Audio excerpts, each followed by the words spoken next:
రైతులకు నమస్కారం. ఈరోజు మన టాపిక్ వచ్చేసి బోరాన్ గురించి.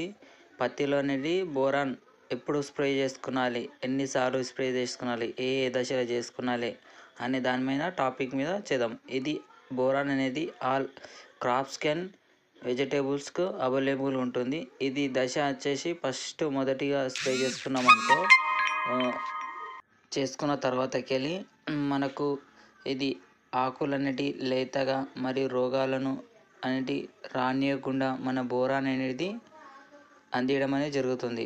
మన ఛానల్లో చూస్తున్న రైతులు మన వీడియో నచ్చినట్లయితే ఒక లైక్, ఒక సబ్స్క్రైబ్ చేసుకోవాలని కోరుతున్నాను. ఇప్పుడు మేజర్గా టాపిక్లోకి వచ్చేద్దాం. బోరాన్ అనేది ఫస్ట్ స్ప్రేగా చేసుకోవడం వల్ల ప్రయోజనాలు తెలుసుకున్నాం కదా. ఇప్పుడు అధిక పూత దశ అంటే పత్తి మన పూత దశ వచ్చినప్పుడు ఎదిగిన బోరాన్ స్ప్రే చేసుకున్నాం అనుకో, పత్తిని అంటే మన పత్తి పూతనను రాలనీయకుండా మరియు కాయలు కావడానికి ఎంతగానో ఈ న్యూట్రియన్స్ అనేటి ఉపయోగపడుతుంది. బోరాన్ని మనం చెప్పుకోవాలంటే అధిక పోషకాలు గలవు. అంటే మనకు మేజర్గా ఊడలు అనేటివి ఉంటాయి కదా, అవి మనకు రాలనీయకుండా మరియు కాయలు కావడానికి, పూలు రావడానికి పత్తిలో చాలా ఉపయోగపడుతుంది.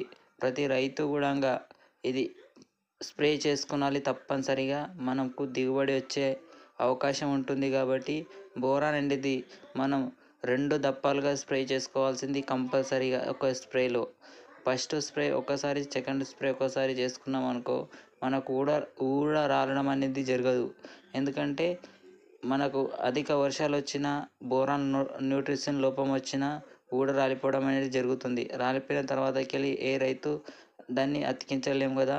ప్రతి రైతు కూడా ముందుగానే రాలనీయకున్నప్పుడు దాన్ని స్ప్రే చేసుకోవడం చాలా మంచిది అని నేను భావిస్తున్నా. ప్రతి రైతు కూడా ఫస్ట్ 2 స్ప్రేలుగా ఈ బోరాన్ న్యూట్రిషన్ చేసుకున్నారనుకో, దిగుబడి అనేది చాలా వరకు పెంచుకోవచ్చు.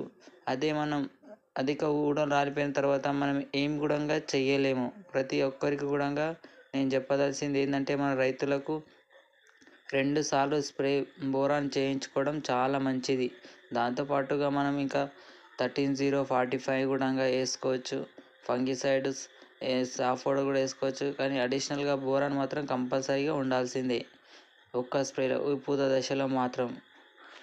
ప్రతి రైతుకు కూడా మన ఛానల్ వాచ్ చేసినందుకు థ్యాంక్స్. అలాగే ఒక చిన్న సబ్స్క్రైబ్ చేయగలరని కోరుకుంటున్నాను.